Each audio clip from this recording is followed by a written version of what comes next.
me demande souvent quoi faire dans les chœurs, dans les chorales, quand ce qui nous est demandé comme échauffement vocal ou comme ajustement vocal dans une pièce ne nous est pas utile, ne nous rend pas service ou n'est pas si clair pour nous.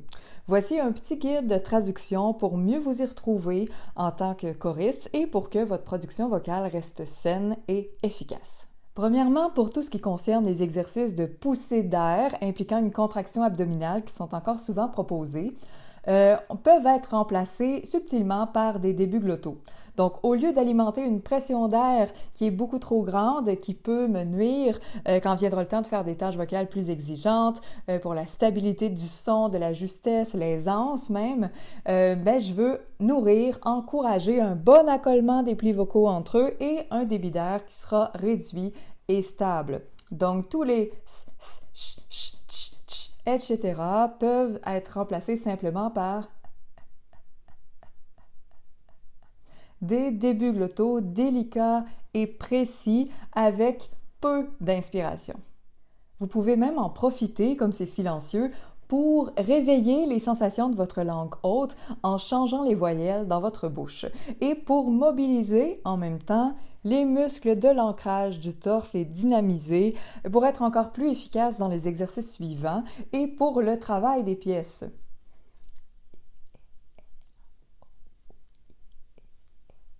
Etc. Vous pourriez même travailler la hauteur du larynx en même temps.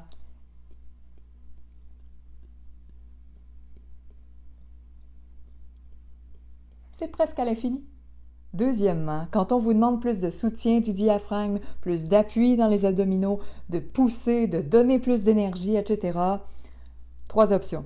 Si la demande concerne la stabilité du son, ancrage du torse. Si la demande concerne la justesse, une note qui tire vers le bas, ancrage du torse, rétraction des faux plis vocaux. Si la demande concerne le volume qu'on veut plus élevé, ancrage du torse, rétraction des faux plis vocaux, rétrécissement de l'entrée du larynx. On veut toujours analyser la demande d'abord et trouver les bons outils ensuite. Vous le savez qu'il est contre-productif d'augmenter le débit d'air pour obtenir plus de stabilité, pour être plus précis dans la justesse, pour augmenter le volume. Ce que les chefs recherchent, c'est le résultat d'ensemble. Rien ne vous empêche d'emprunter un chemin différent pour y parvenir. Surtout si vous vous connaissez bien et que vous savez que vous avez déjà une tendance à pousser sur l'air, par exemple.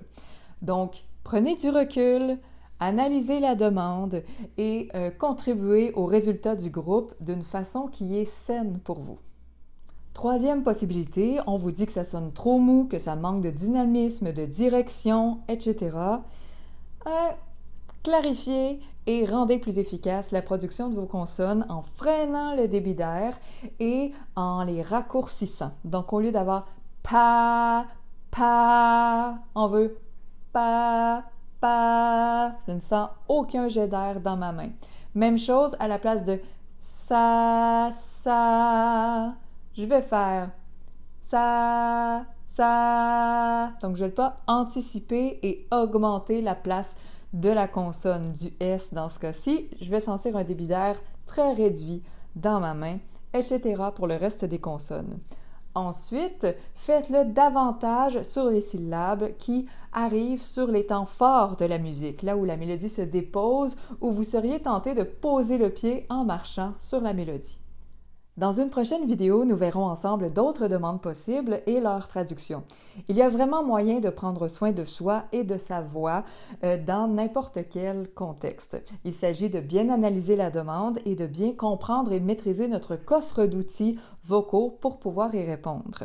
D'ailleurs, le gym vocal peut très bien contribuer aux deux ici.